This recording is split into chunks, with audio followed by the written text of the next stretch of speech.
یقین کریے آیت جتنی بار میں نے پڑھی ہے نا، اب آپ سے ترجمہ سنیے گا، جب بھی پریشانی میں ہو کس سے مدد طلب کرنی ہے یار؟ حل کرنے والا کون ہے؟ حل المشکلات کون ہے؟ قاضی الحاجات کون ہے مصیبتوں کو دور کرنے والا، روزی کے دروازے کھولنے والا کون؟ میرا رب ہے۔ ارے جس نے حل کرنا ہے وہ اعلان فرما رہا ہے، اور اس کا اعلان سنو کیا ہے، جھوم جاؤ۔ اللہ فرماتا ہے اور جو اللہ سے ڈرے اللہ اس کے لیے نجات کی راہ نکال دے گا، نکلے گی راہ۔ آپ کو یقین، میں بہت ساری چیزیں بیان میں نہیں کر سکتا، مگر میں نے اپنی زندگی میں ایکسپیرینس کی ہے۔ گھر بک گیا، گاڑیاں بک گئی، گھر کا سونا بک گیا، بندہ روڈ پہ آ گیا، وہ سوچ بھی نہیں سکتا تھا کہ میں پھر کھڑا ہو جاؤں گا۔ اللہ سے لو لگائے رکھی، اللہ نے پھر کھڑا کر دیا، پھر پہلے سے زیادہ عطا کیا۔ اس کی عقل دیکھیں نا، میری اور آپ کی عقل محدود ہے، اس کی عقل کام ہی نہیں کر رہی آج بھی، کہ میں تو سب کچھ لٹا بیٹھا تھا، آج پھر کیسے سب آ گیا؟ کیوں؟ اب اگلی آیت کا جز پڑھیے، اور اسے وہاں سے روزی دے گا جہاں اس کا گمان نہ ہو۔ آپ کی امیجنیشن نہیں ہوگی، اللہ ادھر سے دے گا، گمان بھی نہیں ہوگا۔ اور اللہ فرماتا ہے جو اللہ پر بھروسہ کرے تو وہ اسے کافی ہے۔ اللہ کافی ہے، بھروسہ کرو اس پر۔ پرابلم یہ ہمیں سب پر بھروسہ ہے، ہمیں کسی اور ادارے پر بھروسہ ہے، ہمیں کسی اور شخصیت پر بھروسہ ہے، ہمیں کسی دوست پر بھروسہ ہے، یار یہ میرا ہاتھ پکڑ لینا میرے مسئلے حل کر دے گا، یہ میرے پیچھے کھڑا ہے میرا پرابلم سالو ہو جائے گا، میں اس ادارے میں چلا جاؤں میرے مسائل سارے حل ہو جائیں گے۔ کیوں؟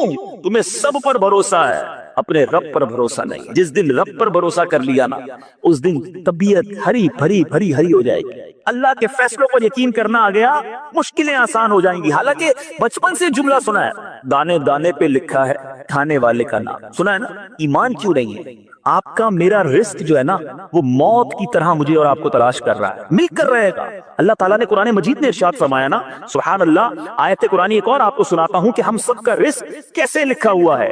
اللہ تبارک و تعالیٰ قرآن مجید فرقان حمید میں اس نے وعدہ فرما لیا ہے، وَمَا مِن دَابَّةٍ فِي الْأَرْضِ إِلَّا عَلَى اللَّهِ رِزْقُهَا۔ ترجمہ کنز ایمان، اور زمین پر چلنے والا کوئی ایسا نہیں ہے جس کا رزق اللہ کے ذمہ کرم پر نہ ہو۔ صرف میں نہیں، چونٹیاں، مکوڑے، سانپ، بچھو، جانور، مچھلیاں، ایوری تھنگ۔ ماں کے پیٹ میں بچے کو رزق پہنچانا اس کی ذمہ داری۔ بڑا پیارا جملہ کتابوں میں لکھا، وہ چوٹی کو کن اور ہاتھی کو من، وہ رب عطا فرماتا ہے جس کو جتنا چاہیے۔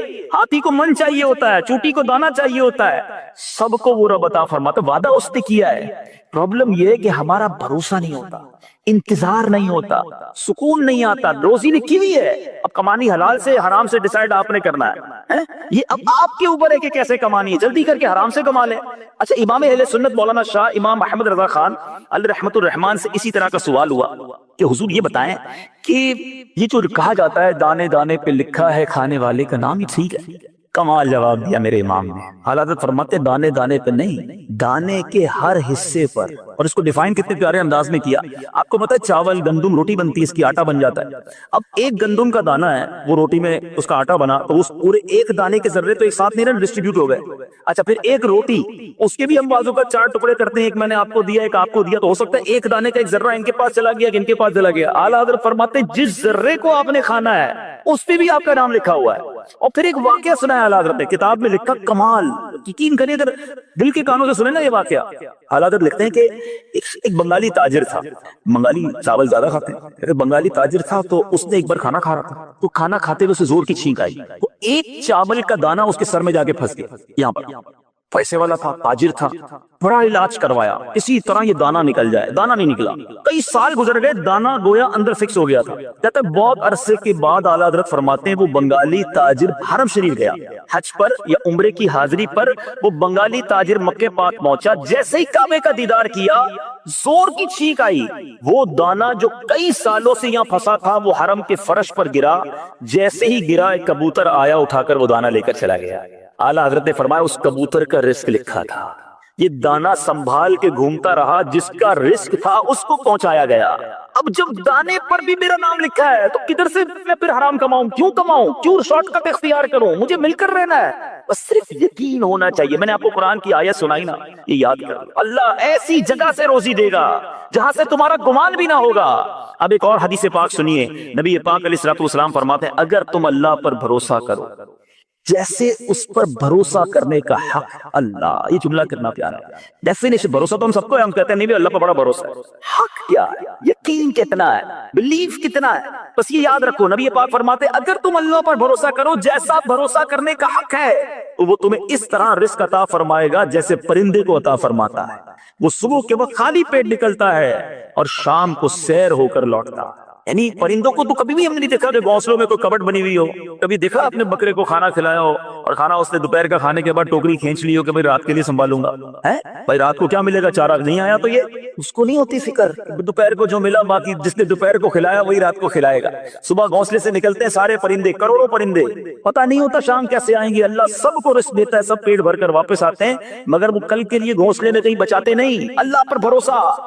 خدا را ہمارے اندر, ہم تو اشرف المخلوقات اتنی کمزور کیوں ہو جاتے ہیں؟ پرندے جانور ان سے تو زیادہ اسٹرانگ ہونا چاہیے نا ان کو رب پر بھروسہ ہے. مجھے کیوں نہیں ہے کہ وہ اللہ دے گا مجھے, وہی میری مشکل سے نکالے گا. بات یہ ہے کہ ہم دل سے اس کو نہیں پکارتے. اگر آپ کسی بھی پرابلم میں, اگر آپ کسی بھی مشکل میں ہیں, تنگ دستی میں ہیں, قرضے میں ہیں, بیماری میں ہیں, غلط کام کرنے کی بجائے رب عز و جل کو پکارو, وہ ساتھ ہو گیا نا تو ساری مشکلیں آسان ہو جائیں گی. میرے لیے پہاڑ ہے نا, مجھے فیل ہوتا ہے کہ یار یہ بہت بڑا پہاڑ ہے. آپ نے دیکھا ہوگا چونٹی کے سامنے سیب رکھ لیں, وہ اس کے لیے پہاڑ ہے. میرے سامنے بہت بڑا پہاڑ ہے, مگر جو خالق کے کائنات ہے اس کے لیے تو 18,000 کائنات ہے نا. 18,000 کہا جاتا ہے جہان ہے اس دنیا میں, تو زمین تو ایک حصہ ہوا, اس کی کائنات کا تو کوئی کنارہ ہی نہیں. اس کے لیے تیری مشکل, اس رب کی شان تو شان ہے. رب کے محبوب کے بارے میں اعلیٰ حضرت فرماتے ہیں نا, تنکا بھی ہمارے تو ہلائے نہیں ہلتا. اے آقا تنکا بھی ہمارے تو ہلائے نہیں ہلتا. تم چاہو تو ہو جائے ابھی کوہ محن پھول. محن کہتے مسائب کو, پریشانیوں کو. یا رسول اللہ ہمارے لیے تو تنکا بھی ہٹانا مشکل ہے, آپ چاہیں تو یہ مصیبتوں کے پہاڑ بھی پھول بن جائیں. آپ کرم فرما دیں تو پھول جیسے معاملات ہو جائیں گے. تو پکارے نا ان کو جن کے لیے کوہ محن بھی پھول ہے. مگر ہم شارٹ کٹ, ہم بعض اوقات کہتے ہیں میں ٹھیک کر لوں, اور ہم ٹھیک کرتے کرتے غلط کر دیتے ہیں. ہم صحیح نہیں کرتے, ہم اپنی آخرت بھی برباد کر لیتے ہیں. ہم سمجھتے ہیں میرا یہ اسٹیپ مجھے اس مصیبت سے نکال دے گا. وہ شاید ہمیں دنیا کی مصیبت سے تو نکال دے, مگر اخروی مصیبت میں ڈال دیتا ہے. وہ اللہ کی ناراضگی والے معاملات میں ہم پڑ جاتے ہیں. میں جانتا ہوں, یقین کریں میں جانتا ہوں, میری فیملی ممبر کی میں آپ کو بات کر رہا ہوں اس لیے کہ آپ کو اندازہ ہو جائے. کروڑ پتی ہے, اتنا اللہ نے نوازا ہے, مگر میں اس گھر کے کرب کو جانتا ہوں کہ اس شخص کے بھری جوانی میں دونوں گردے فیل ہو. میں اس کرب کو جانتا ہوں, میں اس کیفیت کو روز میں, بہت میرے قریبی ریلیشن ہے. اللہ نے بہت نوازا ہے, کر گردے ہی نہیں ہے. ہفتے میں 3 دن ڈائلیسس. بندے کی آدھی لائف تو ہاسپٹل میں گزر گئی نا. پیسہ بہت ہے. میں آپ سے پوچھتا ہوں میرے گردے سلامت ہیں, یہ بڑی نعمت ہے, یا میرے بینک بیلنس میں 10 کروڑ ہیں اور دونوں گردے فیل ہیں؟ اپنے آپ سے پوچھو. پرابلم یہ ہے ہم نے لائف کی لگژریز کو پیسوں سے تولا ہے. ہم نے سہولتوں کو سمجھا ہے کہ یہی زندگی کا سب کچھ ہے. ایسا نہیں ہے. سکون سب سے بڑی چیز ہے. اگر آپ کے بچے فرما بردار ہیں اور آپ کے بینک میں پیسے نہیں ہیں, مگر آپ کے بینک میں کروڑوں روپے ہیں اور آپ کے بچے نافرمانے, پوچھو ان والدین سے کہ وہ پیسے کو محبت کر رہے ہیں یا بچوں کی نافرمانی پر رو رہے ہیں. نہیں نیند آتی یار, جس کے بچے شرابی, کبابی, جواری, جس کی وجہ سے روزانہ ماں باپ مرتے ہوں اور جیتے ہوں. پیسہ کیا چیز ہے اس کے آگے؟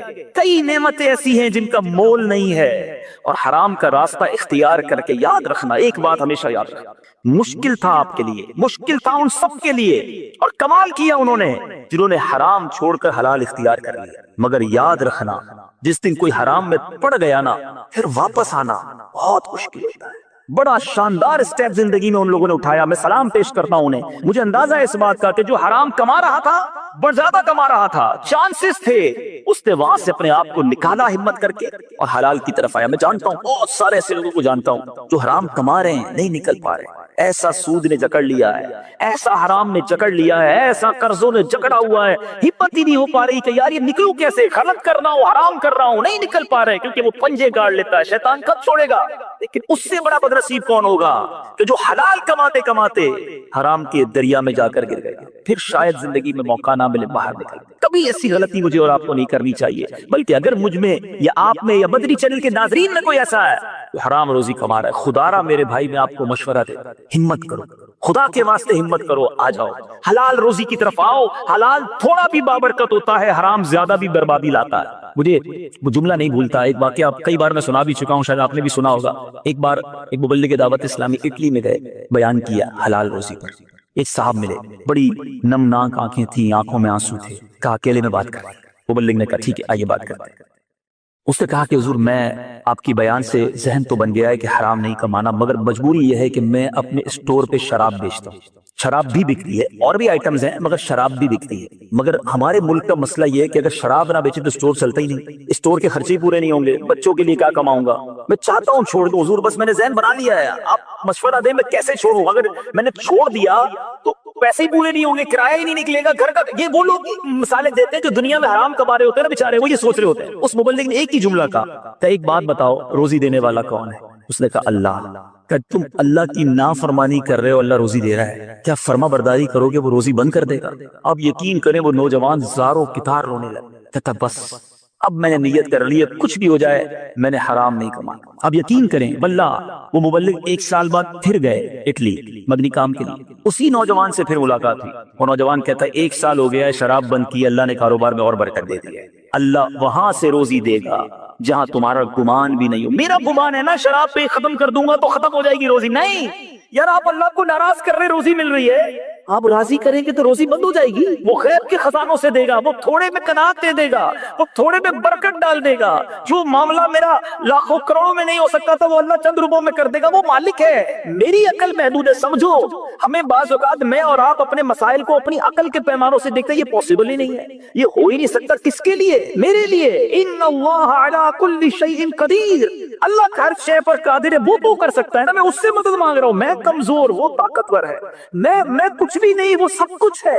ارے اس نے مجھے بنایا، اس نے یہ کائنات بنائی، اس کے لیے میرے مسئلے حل کرنا کیا مشکل ہے؟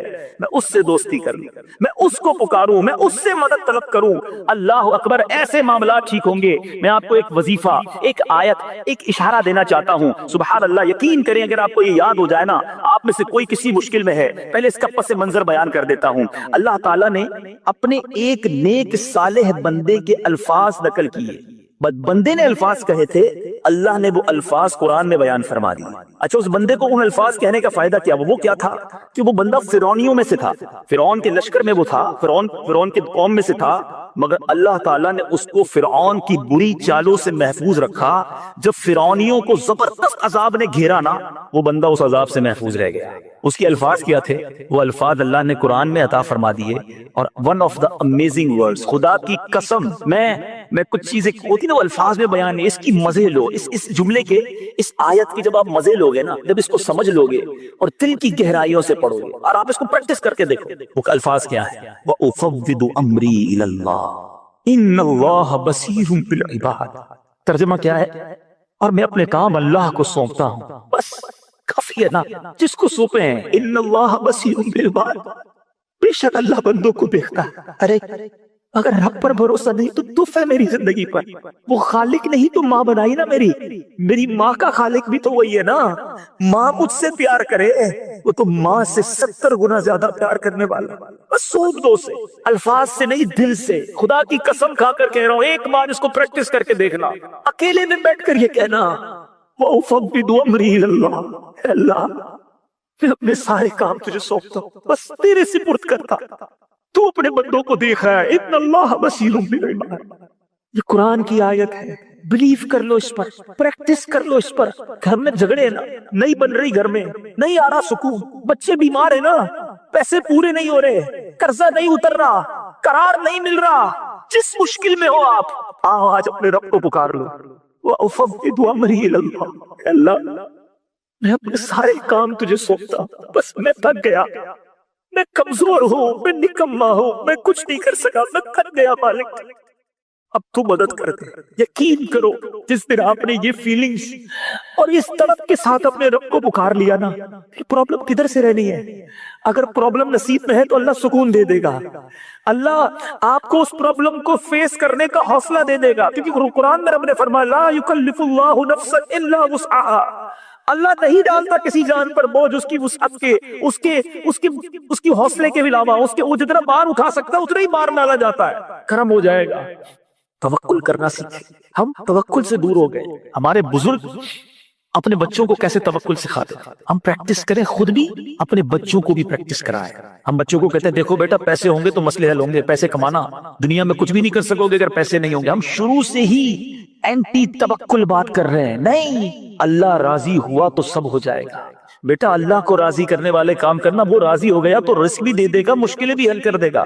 ہم نے اسباب کی طرف توجہ رکھی ہے، سورس ہونی چاہیے، پیسے ہونے چاہیے، اے جناب تعلقات ہونے چاہیے، لگژریز ہونی چاہیے، نہیں، یہی تو پرابلم ہے۔ اللہ پر بھروسہ ہونا چاہیے، میرا مالک راضی ہونا چاہیے، سب ٹھیک ہو جائے گا۔ بس باب ہوں گے اور مسئلے حل ہو جائے، ایسا نہیں ہوتا، آپ بھی جانتے ہیں۔ میں آپ سے پوچھتا ہوں، لوگ کہتے پیسے ہوں گے پرابلم سالو ہو جائے گی، کروڑوں روپے، میں تو خود ابھی آپ کو مثال دی نا، کروڑوں روپے ہیں اور بیمار ہیں آپ، بیسٹ ڈاکٹر ہائر کر لیں، بیسٹ ہاسپٹل ہائر کر لیں، پرائیویٹ وارڈ میں چلے جائیں، اللہ نے شفا نہیں دینی، شفا نہیں ملی، تم کر لو کروڑوں روپے خرچ۔ اگر پیسوں سے شفا ملتی ہوتی تو کوئی امیر بیمار نہ ہوتا، کوئی امیر بیماری کی وجہ سے نہ مرتا۔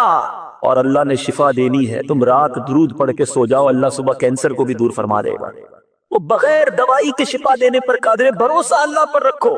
حضرت احمد بن حرب رحمۃ اللہ تعالیٰ دیکھو یہ پریکٹس کیسے کرواتے اپنے بچوں کو، چھوٹا بچہ تو بیٹا دیکھو روزانہ کھانا کھانا ہے، اللہ سے مانگنا ہے، یہ سوراخ ہے گھر میں، اس سوراخ پہ جا کر دوپہر کو دعا کرنا، یا اللہ کھانا دے دے، تمہیں سوراخ سے کھانا مل جائے گا۔ رات بھوک لگے پھر سوراخ پر جانا، دعا کرنا، یا اللہ مجھے کھانا دے دے، اللہ سے مانگنا، پریکٹس بچپن سے اللہ سے مانگنا، اللہ دیتا ہے، اللہ دینے والا ہے، اللہ پر بھروسہ۔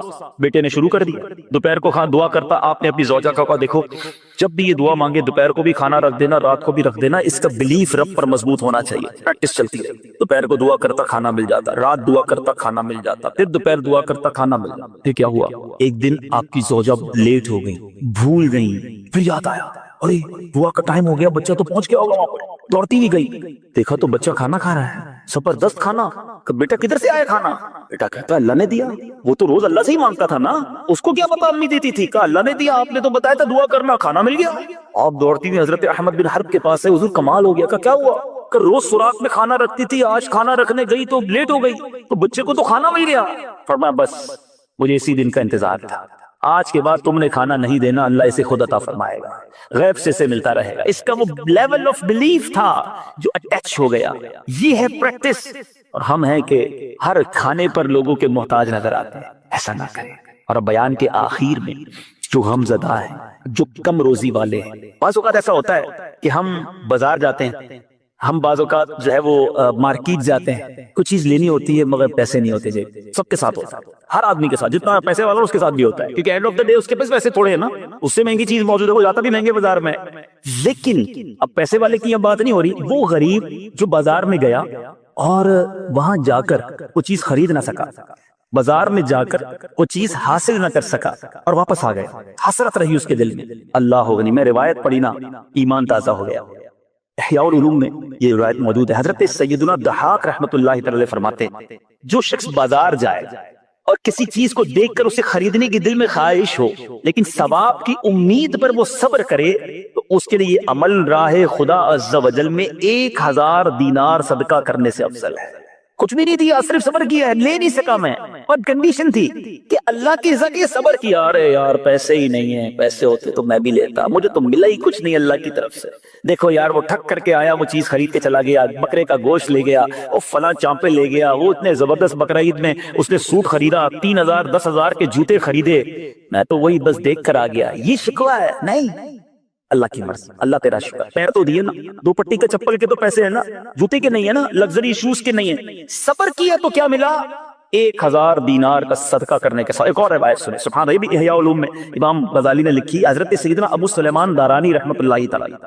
اب یہ صرف بازار کی بات نہیں، یہ پوری لائف کے لیے، جس جائز چیز کی حاجت ہو اور اسے پورا کرنے کی قدرت نہ ہو، چیز جائز ہو، بڑی زبردست روایت ہے، بہت ساری خواہشیں میری بھی آپ کی بھی ہوں گی، قدرت نہیں ہے، اب کیا کرا؟ اس محرومی پر حسرت سے نکلنے والی فقیر کی آہ، غریب کی آہ نکلے حسرت سے، فرمایا مالدار کی 1000 سال کی عبادت سے زیادہ افضل ہے۔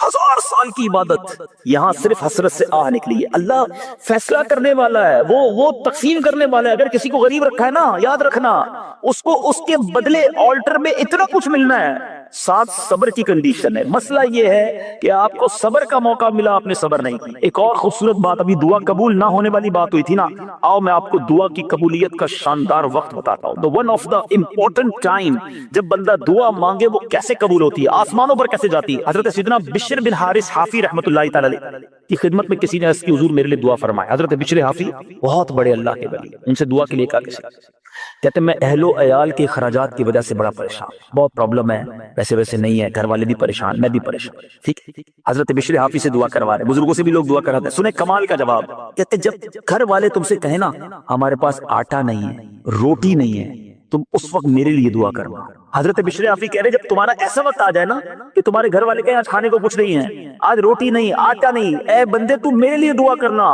کیونکہ اس وقت تیری دعا میری دعا سے بھی افضل ہے. مستردی کی دعا, پریشان کی دعا. آپ سوچیں غریب آدمی کی زندگی میں وہ سٹیج آتا ہے کہ جب اب وہ دعا کر دے وہ دعا عرش تک پہنچتی ہے, مگر افسوس یہ ہے وہ اس وقت دعا نہیں کرتا, شکوہ کرتا. اس وقت وہ دعا نہیں کرتا اللہ کی بارگاہ میں, معاذ اللہ اللہ کو ناراض کر. یہ وقت ہے تمہارے پاس, it's the right time to make supplication. دعا کرنے کا شاندار وقت تھا. اللہ تم سے قریب ہے, تمہارا دل مستر ہے, تم پریشانی میں ہو, ہاتھ اٹھاؤ. حضرت بشر حافی کہتے ہیں یہ وقت مجھ سے بھی زیادہ تمہاری دعا افضل ہونے کا وقت ہے, مگر بتائیے اس وقت سر جھکا لے, اس وقت سجدے میں اچھا اس کو رونا بھی آ رہا ہوتا. پرابلم پتہ ہے کہ ایک اور میں آپ کو مسئلہ بتاؤں, ہمیں بعض اوقات بڑا رونا آتا ہے, پریشان ہوتے ہیں, بچہ بیمار ہے دیکھ کر جی چاہ رہا ہے رونے, گھر میں کھانا نہیں ہے, پریشانیاں ہیں, بچوں کی خواہشیں پوری نہیں کر, رونے کا جی چاہ رہا ہے. ہم کیا کرتے ہیں, ہم شکوے کے ساتھ روتے ہیں, دیکھو کچھ بھی نہیں ہے, میں پریشان, مر جاؤں, خودکشی کروں, جاؤں کدھر. اس کا آسان حل یہ تھا, آنسو تو نکالنے ہیں نا, وضو کریں, صلاۃ الحاجت کی نیت پڑھیں اور سجدے میں جا کر رونا شروع کر دیں, جی بھی ہلکا ہو جائے گا. اور میں کس کے آگے رویا, جو حل کرنے والا ہے, جو دینے والا ہے, جو اس کے آگے کیوں نہ رو جہاں ہر آنسو کی قدر ہے. خوف خدا سے آنسو بہاؤں تو جہنم کی آگ بجھا دے, حسرت میں آنسو بہاؤں تو وہ حسرت دور فرما دے. اس کے آگے کیوں نہ روؤں, اس کے آگے روئیں, اس کے آگے التجا کریں. اور خاص طور پر پریشان جو ہوتے ہیں نا لوگ روزی روزگار میں, وہ بھی سن لیں. کمال کی حدیث, نبی پاک فرماتے ہیں گناہوں میں کچھ گناہ ایسے ہیں جن کو حصول رزق میں پہنچنے والا رنج و غم ہی مٹا سکتا ہے. یعنی کچھ گناہ ایسے جس کا کفارہ یہی ہے. اب ہو سکتا ہے کوئی کہ یار میں ہر مہینے پریشان, میری جاب میں پریشان, میرے سیلری میں پریشان, میرے کاروبار میں پریشان. ارے کچھ گناہ ہیں ایسے جن کا کفارہ ہی یہی ہے کہ روزی روٹی معاشی مسائل کی تکلیف ہوگی اور اس تکلیف کی وجہ سے وہ گناہ معاف ہو جائیں گے. کیا پتا میرے گناہ ہی معاف ہو رہے ہوں اگر مجھے صبر نہ آ رہا. ایک بڑی وجہ مرد کی حرام روزی کی طرف جانا یہ گھر کی خواتین بھی ہوتی ہے. اے میری بہنوں, میری ماؤں, خدا را اپنے گھر کے فرد کو, مرد کو پریشر نہ دیا کرو. تم نے تو کیا ہی کیا ہے. دیکھو برابر والوں نے تھوڑے عرصے میں نیا گھر بنا لیا, سائیکل پہ گھومتا تھا, نئی اسکوٹر لی, تھوڑے دنوں میں گاڑی بھی لے لی, تم ادھر ہی ادھر ہو, تو وہی بسوں کے دھکے کھا رہے, وہی تمہاری چند ہزار کی تنخواہ ہے, فلاں سے سورس لگائی تو دیکھو وہ کدھر پہنچ گیا, اس ملک میں گیا تو دیکھو کیسا کام ہو گیا, تھوڑا ہی تو رشوت دی تھی نا, وہ کدھر پہنچ گیا. اب ہمارے بچے کی شادی کہ جھوپڑی میں شادی کریں گے, فرنیچر دیکھو کیسا بنا لیا, ڈرائنگ روم دیکھو کیسا بنا لیا. اب یہ جو پریشر ہوتا ہے, یہ پریشر بندے کو آخر مجبور کرتا ہے. بہت سارے لوگ خودکشیاں کریں. یاد رکھیں میری بہنوں, میری ماؤں, آپ خدا را کبھی بھی اپنے گھر کے مرد کو پریشر نہ دیا کرو. اللہ دینے والا ہے, اللہ سے مانگ لو. اتنا پریشر دیتے ہیں کہ بعض اوقات میں نے کئی ڈاکو, چور, ایسے لوگوں کی جب ڈاکیومنٹریاں پڑھتے ہیں تو وہ آخر چوری کی طرف گئے اسی لیے کہ بیوی کہتی تھی کہیں سے بھی لاؤ مجھے تو چاہیے ہے, بہن کہتی تھی بھائی ہم نہیں جانتے, جدھر سے بھی لانا ہماری خواہش پوری کرو. مرتا کیا نہ کرتا, چوری کرنے گیا, پکڑا گیا, جیل میں چلا گیا, پولیس نے گولی ماری, بندہ ہی مر گیا دنیا سے. اب کیا کرو گی تم؟ سنو پہلے کی خواتین کیسی ہوتی تھی. سبحان اللہ, گزشتہ زمانوں میں عورتوں کا انداز کیا ہوتا. جب مرد گھر سے نکلتا نا, اس کی بیوی یا بیٹی اسے کیا کہتی, آج کیا کہتے ہیں, یہ لسٹ ہے شام تک لے آنا, نیا موبائل کا وہ آ گیا, کیا نام ہے, ماڈل, ابو مجھے وہ موبائل چاہیے. جنہیں سنیے گا وہ اسکوٹر بڑی پرانی ہو گئی ہے, نئی چاہیے, چھوٹے کے لیے گاڑی لینی ہے. یہ فرمائش کی جو لسٹ ہم آتی ہے نا, سنو, جب پہلے کوئی مرد گھر سے نکلتا تھا تو خواتین کہتی تھی حرام کمائی سے بچتے رہنا. ہم بھوک اور تکلیف تو برداشت کر سکتے ہیں لیکن جہنم کی آگ برداشت نہیں کر سکتے. یہ مائیں تھی, یہ بہنیں تھی. میں اسلامی بہنوں سے عرض کرتا ہوں, اچانک گھر میں کمائی بڑھ جائے نا, خوش نہ ہو, چیک کرے یار آپ کے گھر میں مہینے کے 10,000 آتے تھے, 50,000 آنا شروع ہو گئے, آپ نے کپڑے بنانا شروع کیے, آپ نے فرنیچر بنانا شروع کیا, اے سی لگانا شروع کیا, جنریٹر لینا شروع کیا اور دعائیں دینا شروع کی اپنے بھائی کو. ارے بھائی کوئی درخت لگا ہوا ہے, پیسے لے کر, ارے چیک کرو, روک جاؤ, گھر میں انویسٹیگیشن بٹھا دیں,